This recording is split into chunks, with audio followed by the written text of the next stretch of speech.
Hello mga mamis, for today's video, ang gagawin kong cake ay as in talagang sinubok ang aking kakayahan, ang aking powers kung kaya ko bang magawa.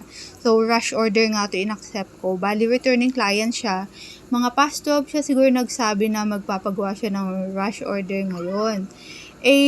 Ang tawag neto, hindi niya kagad ako nabalikan, siguro mga 1:30 niya na ako nabalikan. Kala ko nga hindi niya na ipapagawa in-accept ko naman siya kasi nga meron ako dapat order for today na cake, kaya lang nagpa-cancel, so at least magagamit ko yung cake. Tapos ng ganyan, so nagkatapusan kami, I think past 2 na siya. So basta nakapag-start akong gawin tong cake na to, alas 3. Siguro natapos ko din yan siya ng mga before mag 4. Kaya sinimulan ko na ngayon hanapin yung mga topper.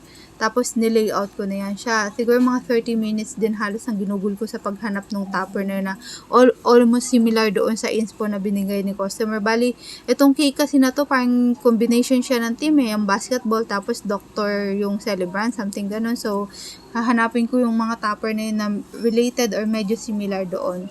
So, mga bago mag 5, natapos ko na siya. Siyempre, ika-cut out ko pa yan siya, lalagyan ng tukod, babalutan ko pa kasi hindi waterproof yung aking picture. Buti nga photo paper. Buti nga hindi hindi nagloko yung printer ko this time So ayan na nga, natapos ko na. Siguro mga 5 nag-follow up na siya. Dali-dali ko na-send sa kanya yung picture ng ganyan. Tapos pag send ko ng picture niya sa jersey kasi na nakuha ko sa online. Bali name nung celebrant, tapos may number. Sabi ko, sige, palitan ko lang ng number. Nag-base ako sa June 1, ganun. Nilagay ko is 1. Tapos, nung sinend ko kay customer, pinapalitan niya ng edad ni naku, gahol na ako sa oras. Sabi niya before mag 6, that time parang 5:41 na yata. Sabi ko, sige, advice ko nga kapag ready na. So, dali-dali kung pinalitan niya, makita nyo sa jersey na yan na 1.